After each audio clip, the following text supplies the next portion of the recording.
최태성 선생님을 박수로 모시겠습니다. 안녕하세요. 선생님 안녕하세요. 안녕하십니까. 자, 여러분 최태성 선생님 많이 보셨죠? 네. KBS 1 채널의 역사저널 그날 프로그램 다들 아실 텐데 패널로 함께하고 계시죠? 네, 맞습니다. 예, 네. 선생님 좀 네, 앞쪽으로. 네. 또 우리 그 선생님이 EBS 역사 명강사로도 굉장히 유명하시고 현재 대강고등학교 교사시면서 네, 맞습니다. 큰별쌤으로 불리고 있죠? 뭐 그렇게들 부르시더라고요. 네, 인사 좀 부탁드립니다. 네, 안녕하세요. 대광고등학교에서 한국사를 가르치고 있는 최태성입니다. 만나서 반갑습니다. 네. 저희가 사실 오늘 덕혜옹주 영화를 보기 전이기 때문에 그렇죠. 네. 소설로는 이미 나왔지만 덕혜옹주에 대해서 많이 알려지지 않았기 때문에 궁금하거든요. 그렇죠. 사실은 굉장히 낯선 인물이거든요. 그렇죠. 네. 네, 오늘 한번 그 이야기를 한번 좀 들려볼까 합니다. 오늘 책임감이 막중하십니다. 화이팅! 좋습니다. 저도 학생이 돼서 들어보도록 하겠습니다. 여러분 최태성 선생님 박수로 이야기를 듣도록 하겠습니다. 감사합니다. 네. 자, 전 사실은 8년 전인가요? 7년 전인가? 그 남녀노소 할 것 없이 책 한 권을 이렇게 들고 다니는 모습을 제가 봤어요. 근데 거기에 보니까 덕혜옹주라는 소설책을 이렇게 많이들 보시더라고요. 전 사실은 깜짝 놀랐어요. 왜냐면 덕혜옹주라고 하는 인물이 그렇게 굉장히 회자되는 그런 인물은 아니거든요. 무엇보다도 교과서에 나오지 않습니다. 네, 그렇기 때문에 잘 모르는 인물인데 많은 사람들이 그 책을 이렇게 들고 다니는 것이 좀 굉장히 의아했어요. 사람들이 어떻게 저렇게 알지? 라고 했더니 그 책, 권병 작가님이 쓰신 책인데 그 책이 무려 100만 부나 나갔다고 하더라고요. 엄청나게 많이 팔리니까 이렇게 많이 들고 다니신 거죠. 야, 참 이렇게 역사 속에서 잘 알려져 있지 않는 인물이 이렇게 많이 알려지기 쉬운 게 아닌데 참 덕혜옹주라는 인물은 당시 제가 봤을 땐 거의 이순신급에 해당하는 그런 인물이 아니었을까라는 그런 생각이 들었습니다. 자, 마침 그 소설을 또 원작으로 해가지고 또 이렇게 영화가 만들어진다고 하니까 덕혜옹주에 대한 어떤 관심은 더욱더 많아지지 않을까라는 그런 생각이 드는데요. 자, 제가 지금부터 이 덕혜옹주 이야기를 한번 좀 드릴 텐데, 여기 끝나고 나서 덕혜옹주 무슨 퀴즈 대회가 있답니다. 네. 맞추시면 상품이 엄청나던데요? 왜? 제가 답을 알아요. 잘 들으시고, 제가 이게 포인트를 하나 탁탁 드릴 때 잘 들으세요. 벌써 3주에 나갔어요, 사실은. 그러니까 잘 들으시고, 이따가 상품들 많이 좀 타가시면 좋겠습니다. 자, 지금부터 그러면 덕혜옹주에 대해서 한번 좀 이야기를 한번 해볼 텐데요. 근데 왜 덕혜공주가 아니라 덕혜옹주일까요?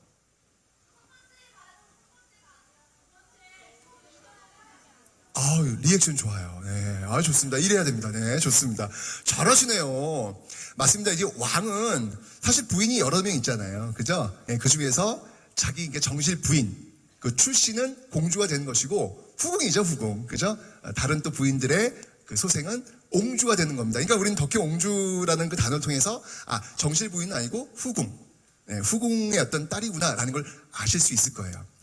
자, 그런데 이 덕혜옹주의 그 삶이 참 드라마틱합니다. 여러분들은 역사를 왜 배우시나요? 굉장히 어려운 질문인데, 사람들은 많이 역사적 사실들을 아는 것, 그 사실들을 알기 위해서 역사를 공부하는 것이라고도 생각을 많이 하시는데, 제가 생각하는 건 그렇진 않고요. 역사를 공부하는 이유는 뭐냐면 사실들을 알아나가는 과정 속에서 본질적으로 사람을 만나는 겁니다.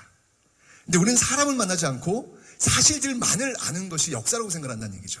그건 아니고요. 그 사실들 공부하면서 그 사람을 만나는 것이 참 중요하다라는 것이거든요. 오늘 그 사람을 한번 만나볼까 합니다. 바로 덕혜옹주입니다.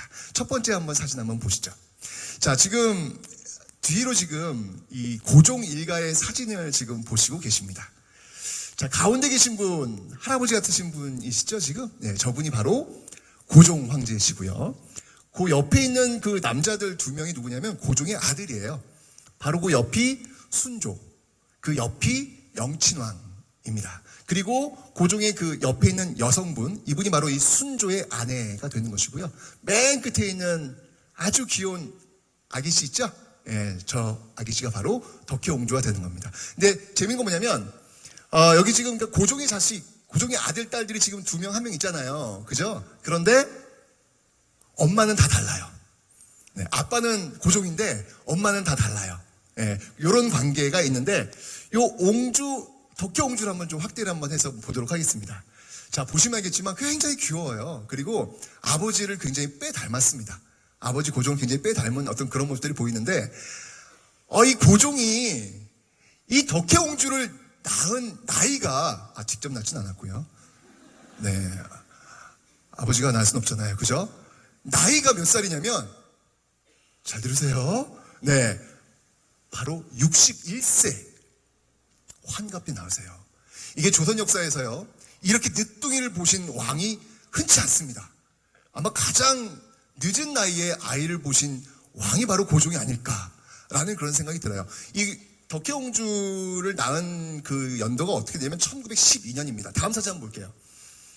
아이고, 이게 돌 때 그 모습인데 너무 귀엽죠. 그죠? 이게 1912년이에요. 자, 그럼 우리는 1912년의 시대적 배경을 먼저 좀 이해를 좀 하셔야 될 것 같아요.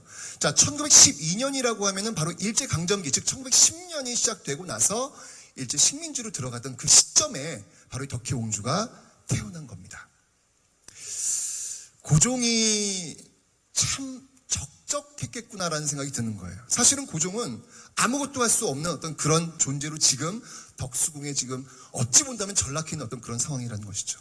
그런 상황 속에서 지금 이 아이가 태어난 거예요.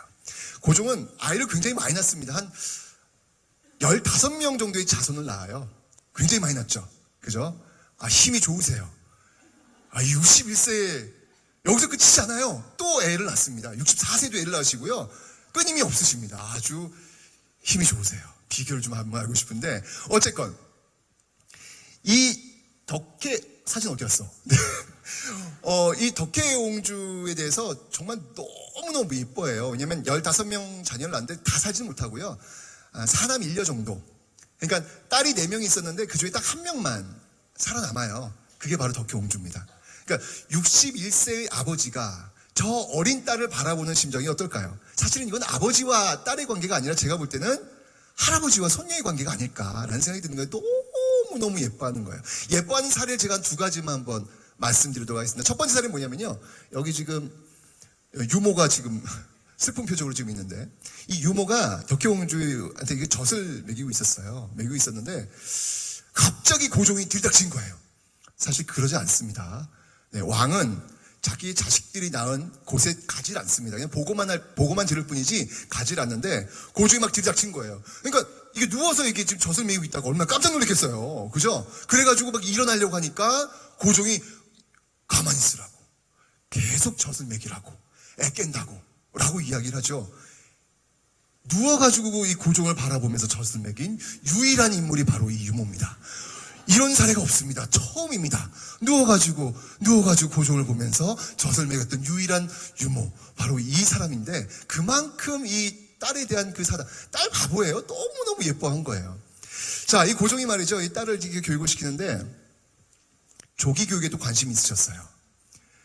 빨리 얘를 유치원을 보내야 되겠다라고 생각이 든 거예요. 근데 이 너무 아끼는 딸이니까 밖으로 내돌리는 수는 없고 안 되겠다 싶어가지고 아예 덕수궁에다가 유치원을 만듭니다.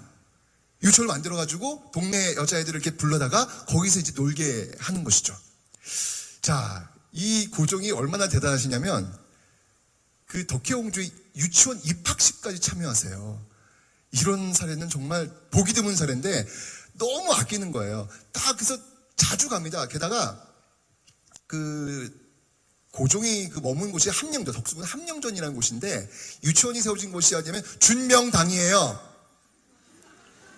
네, 준명당이라고요. 네, 이 준명당에 유치원을 세우는데 그 덕혜옹주 이렇게 함령전에 끼고 있어요. 원래 이 왕이 이렇게 자식들 끼고 있지 않은데 너무 보고 싶으니까 끼고 있는 거예요. 그런데 그 준명당 유치원에 이제 보내는데 가마를 태워서 보냅니다. 근데 이 함령전에서 준명당까지 거리가 100m 좀 넘어요. 네. 그냥 우사인 볼트 같으면은 거의 뭐 10초 내외로 왔다 갔다 할 수 있는 그 거리를 늘 가마를 태워가지고 이렇게 보내는 그런 모습을 보이고 있죠. 근데 이 고종이 말이죠. 이렇게 준명당에 가서 이 옹주의 모습을 이렇게 보는 거예요. 보는데, 너무 불안한 거예요. 왜 불안하냐면, 그 5살짜리, 6살짜리 애들이 노는데, 그 준명당 그 난간이 없는 거예요. 난간이 없으니까 이렇게 보고 있다가 이게 떨어진다. 걱정이 많은 거예요. 그래가지고 한번 볼까요? 여기 지금 보시면 알겠지만 구멍 뚫려 있죠. 이 준명당이 난간이거든요. 저 구멍이 뭔지 아세요? 저 구멍이 바로 펜스를 친 거예요. 펜스. 딱 그 난간을 이렇게 두른 거죠. 그만큼 고종이 덕혜옹주에 대한 그 사랑이 지극한 그런 모습을 보이고 있었다는 얘기예요. 딸 바보 고종이었습니다. 자, 지금 이 덕혜옹주의 그 유치원 때의 모습입니다. 자, 한번 찾아보시죠. 다음 사진 볼게요. 자, 여기서 덕혜옹주 어디 있나요? 그렇겠죠. 주인공이니까 센터에 있겠죠. 딱 보이시죠? 네. 자, 이렇게 유치원 생활하고 있는 이 덕혜옹주를 바라보는 고종에겐 두 가지 걱정이 있었습니다. 첫 번째 걱정은 뭐였냐면, 놀랍게도 덕혜옹주가 이렇게 태어나가지고 유치원까지 다녔는데 놀랍게도 아직 출생신고를 안 했어요. 아니, 출생신고를 못한 거예요. 호적에 입적이 안 된 거예요. 왜였을까요? 이렇게 사랑하는 딸을 자신의 호적에 입적하지 못한 이유가 뭐였을까요? 제가 분명히 말씀드렸죠. 1912년 일제강점기 시작되는 그 시대에 덕혜옹주는 태어났다고. 식민지입니다. 식민지다 보니까 일제가 덕혜옹주가 이 출생신고하는 걸 막은 거예요. 왜 막았냐면 덕혜옹주의 어머니가 아까 제가 그 일가족 사진 보셨죠? 예, 거기 덕혜옹주의 그 아버지는 같지만 어머니는 다 다르다고 제가 말씀을 드렸습니다. 이 덕혜옹주의 어머니가 이 귀인 양씨인데요.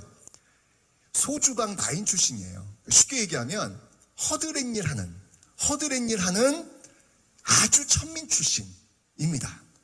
근데 일단 이제 고종이 지금 일단 식민지가 됐기 때문에 고종 그 가게는 지금 일본 황실에 지금 편입되어 있는 상황인데 이 덕혜옹주를 그러니까 자연스럽게 이 일본 황실에 편입을 시켜야 되는데 이 어머니가 지금 천민 출신이다 보니까 일본 황실이 거부하고 있는 거예요.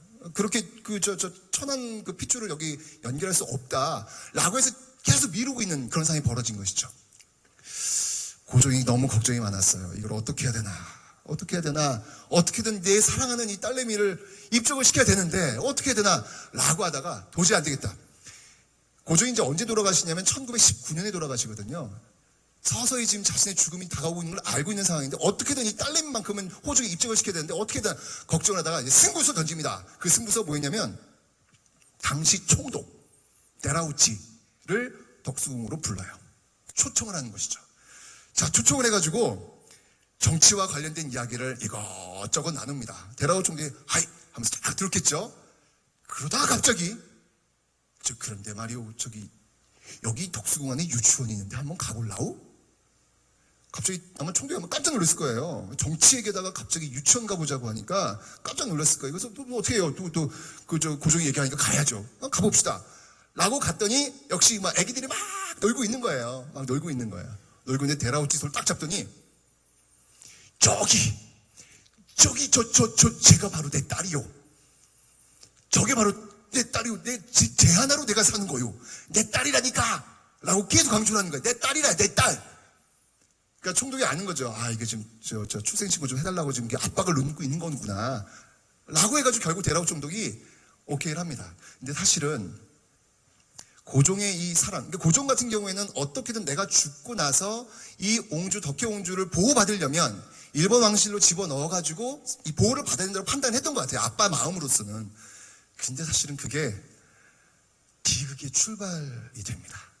일본 왕실로 집어넣었던 그 고종은 분명히 자기의 그 딸을 그렇게 지극히 사랑하는 마음속에 집어넣었는데 그게 이제 바로 이 덕혜옹주의 불행의 씨앗으로 출발하게 되는 것이죠.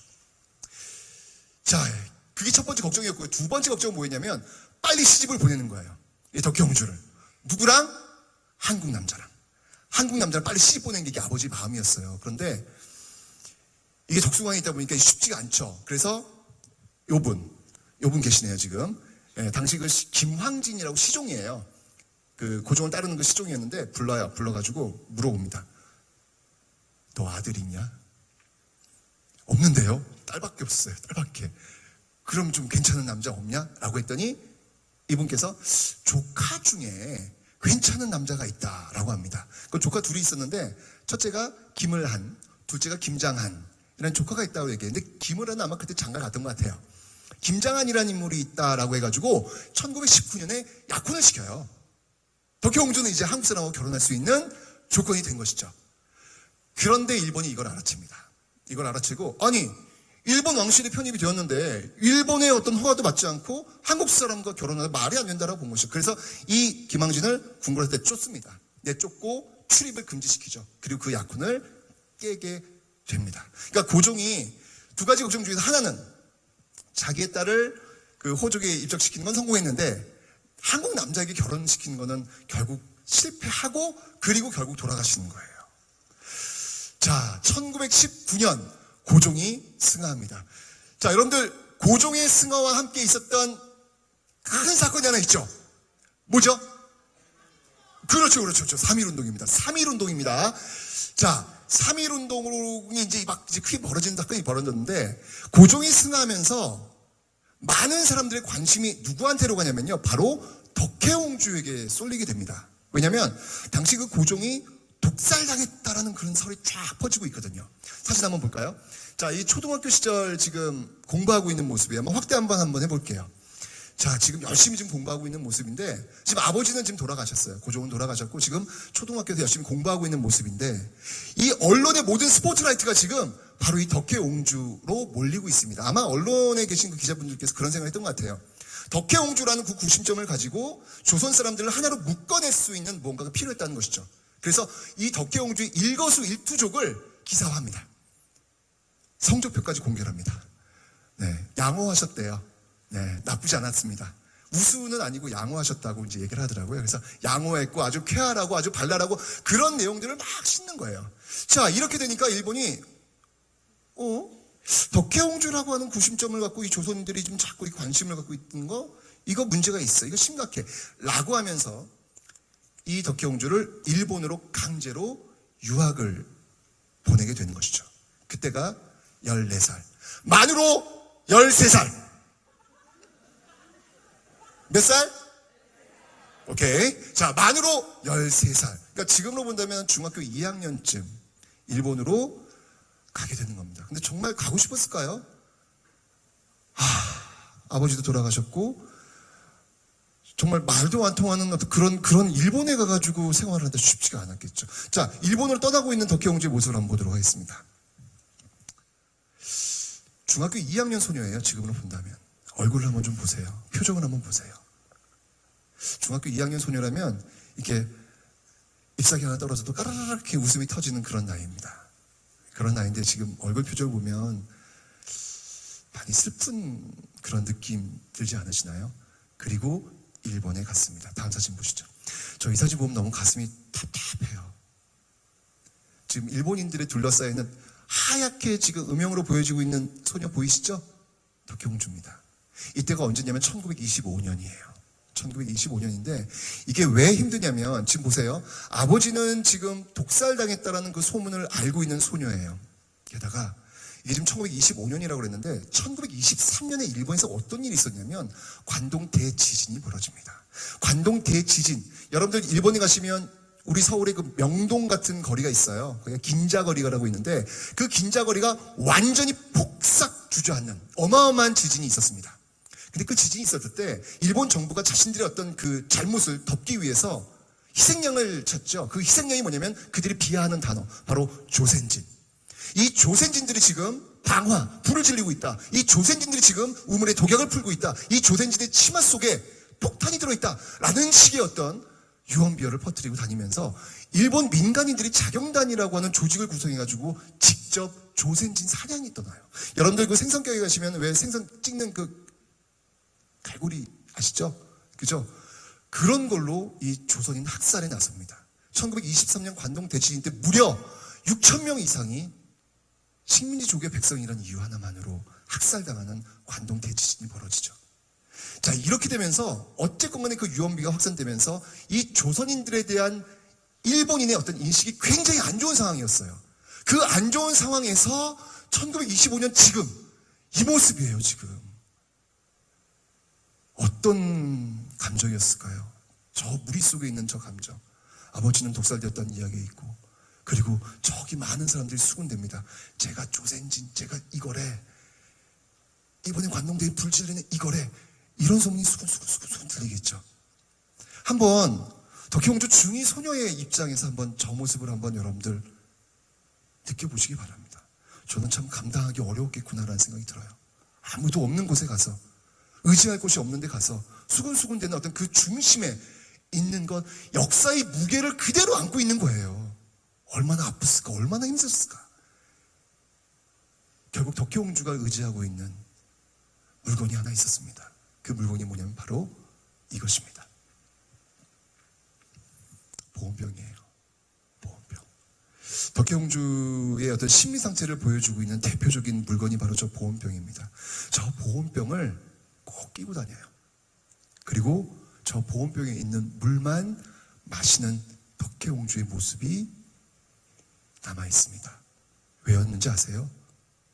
나도 자기 아버지처럼, 일본인들이 지금 조선인들을 너무 싫어하고 미워하니까 나도 자기 아버지처럼, 나의 아빠처럼 독살당할지 모른다라는 그 두려움, 그 두려움으로 여러분들 위기에 빠지면 왜 지푸라기 하나라도 잡고 싶은 그 심정이 있잖아요. 그죠? 그 지푸라기 같은 심정이 바로 저 보온병 하나 쥐고 그 1920년대 그 어린 강제 유학 생활을 하게 되는 것입니다. 여기서 그친 게 아니었죠. 유학 온 지 3년 만에 자기의 어머니가 돌아가세요. 다음 볼게요. 자, 지금 모처럼 우리나라에 지금 귀국하고 있는, 돌아오고 있는 모습에, 왜 어머님이 돌아가셨으니까. 자기 친엄마가 돌아가신 거예요. 친엄마가 돌아갔으면 상복을 입고, 그래도 황실의 옹주인데 상복을 입고 그에 대한 예를 취해야 될 거 아닙니까? 근데 일본이 이걸 못하게 해요. 상복을 입지 못하도록 합니다. 왜냐고요? 격이 안 맞다는 거예요. 아까 제가 말씀드렸잖아요. 이 옹주, 덕혜옹주의 어머니는 소주방 나인 출신이라고, 천매 출신이거든요. 근데 일본 왕실에 이 옹주는 지금 편입되었는데, 일본 왕실에 있는 그 패밀리가 천민에게 가서 상복을 입고 예를 취하는 건 말이 안 된다는 거예요. 상복을 입지 못하도록 합니다. 그때 덕혜옹주 심정은 또 어땠을까요? 나의 하나밖에 없는 어머니가 돌아가셨는데 그 어머니를 위해서 상복 한 번 입지 못하게 만드는 이 모습. 나는 왜 아무것도 못하는 걸까? 여기서 그치지 않죠. 1931년입니다. 1931년 드디어 다음 사진 볼게요. 결혼을 합니다. 그런데 자기 아버지 고종이 그렇게 한국인들과 결혼을 시키려고 했는데 결국 실패하죠. 일본인과 결혼을 강제로 하게 되죠. 자, 일본과 강제로 결혼하는데 재밌는 게 있습니다. 이 사진 잘 보시면 알겠지만 약간 좀 어색하지 않아요? 잘 보세요. 뭔가 지금 덕혜옹주 옆에 꽃 같은 게 있는데 이게 붕 떠있는 듯한 느낌 들지 않으시는가요? 그죠? 뭔가 사실 좀 어색해요. 왜냐고요? 저 붕 떠있는 공간, 저 지어져 있는 검은색 공간에 사람이 있어요. 신랑이 있습니다. 그 신랑 사진을 지운 거예요. 1936년 왜 송기정 일장기 말소 사건 있잖아요. 그거의 원조라고 볼 수 있습니다. 지어낸 거예요. 당시 소문이 돌았어요. 덕혜옹주가 이 애꾸눈에다가 자리를 쩔름쩔름하는 그런 아주 키도 작은 그런 아주 괴물 같은 추남하고 결혼을 한다라는 소문이 돌았습니다. 덕혜옹주가 그 소식을 듣고 너무 충격을 받은 거예요. 충격을 받아가지고 사흘 동안 곡기를 끊었다고 그랬죠. 너무 울면서 내가 왜 그런 사람하고 결혼해야 돼? 얼굴 한번 보지 못했다. 그 괴물이라고 하는 사람 내가 왜 결혼해야 돼? 라고 하면 사흘 동안 우는 그런 모습이 나와요. 근데 사실은 그렇게 못생긴 인물은 아니었더라고요. 다음 사진 보겠습니다. 이 사람입니다. 너무 잘생겼어요. 도쿄대 영문학과 출신이고요. 멋진 시인입니다. 네, 시인이에요. 1931년 결혼을 하고 1932년 아이를 낳습니다. 그 아이의 이름은 정희애. 딸이에요. 그리고 나서 1931년 이후부터 32년 이후부터 딸을 낳고 나서는 기록에서 덕혜옹주가 사라집니다. 아니 그 전까지는 정말 언론에서 하루가 멀다 하고 나왔던 덕혜옹주가 1932년 아이를 낳고 나서는 사라져요. 왜였을까요? 그건 바로 아까 1920년대부터 가졌던 그 시대의 아픔을 그대로 안으면서 그 중학교 소녀의 그 고등학교 소녀는 견뎌내질 못했던 거예요. 그러면서 서서히 눈에서 초점을 잃게 되죠. 조현병이라고 합니다. 신경쇠약증, 우울증 이런 게 걸리면서 서서히 그 시대의 아픔을 온전히 받아보지 못하는 그 모습으로 사라지게 되는 것이죠. 결국 광복되고 나서 결국 이 사람의 이름이 소다케유키예요. 이혼을 하고요. 정신병원을 전전하게 되시죠. 그리고 1962년 다음 사진 볼게요. 1962년 돌아오시게 됩니다. 다음 사진 한번 보겠습니다. 이 사진 보시면 알겠지만 여러분들 잘 보세요. 얼굴을 한번 잘 보세요. 지금 눈의 초점이 제대로 여러분들과 일치하지 않는 모습을 한번 보시게 될 겁니다. 맞죠? 좀 이상하죠? 그죠? 맨 처음에 이상했는데 가만히 보니까 너무 슬프더라고요.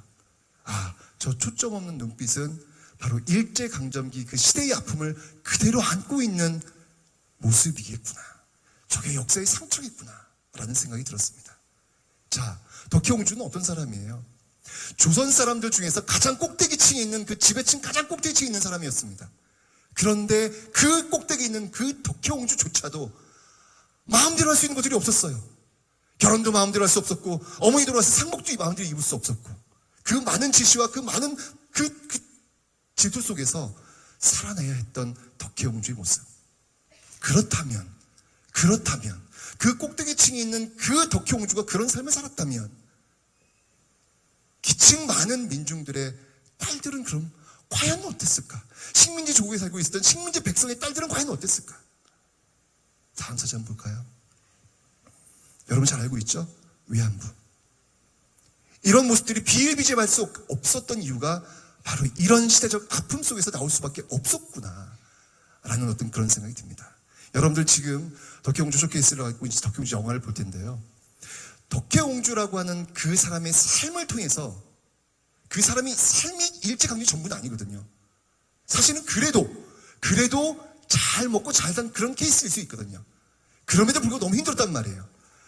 그렇다면 그 당시 살고 있었던 사람들의 삶은 어땠을까를 한번 떠올려 보시기 바랍니다. 다음 보죠. 자, 지금 덕혜옹주 사실 지금 저 뒤에 있는 배경을 잘 보시면 알겠지만 여러분들 맨 처음 봤던 사진 알죠? 고종 일가. 그죠? 그 고종 일가의 사진의 그 뒷배경이에요. 여기 있는 그 손예진 씨의 그 눈빛 연기 한번 좀 보세요. 저는 그 어렸을 때 그 고종 일가의 그 어렸을 때 그 딸내미가 아마 꿈이 있었을 것 같아요. 나중에 커서 나도 저렇게 어엿한 아가씨가 되면 저렇게 아빠와 함께 이곳에서 다시 한번 사진을 찍어야지라는 그 꿈을 꾸지 않았을까. 그러나 그 꿈은 현실로 이루어지지 않고 초점 없는 눈빛으로 서서히 시대와 헤어지는 그런 모습을 보이게 되는 것이죠. 결국 1989년 창덕궁 낙선제에서 자신의 삶을 마감하게 됩니다. 맨 마지막 장면 한번 볼까요? 여기 있는 이 시가 아까 그 소다케 유키 그 남편이라고 했잖아요. 그 남편이 자신의 아내를 위해서 적은 시의 일부가 되겠습니다. 한번 읽어보겠습니다. 하룻밤도 침실로 들이지 않고 꽃잎 같은 입술도 훔치지 않지만 아내라고 부를 것을 내게 허락해다오. 나이 먹지 않고 언제나 어린 아름다운 눈썹의 소녀요. 그런 소녀의 꿈을 갖고 살았으면 얼마나 좋았을까라는 어떤 그런 생각이 드네요. 덕혜옹주의 그 인생을 통해서 그 시대의 아픔을 느껴보시고 그 당시 살던 사람들의 모습은 과연 어떠했을지 느껴보는 덕혜옹주 시간 되시길 바랍니다. 감사합니다. 네, 여러분 큰별쌤 최태성 선생님께 다시 한번 큰 박수 감사합니다. 보내주시기 바랍니다. 감사합니다. 덕혜옹주에 대해서 더 많이 알게 된 시간 가졌습니다.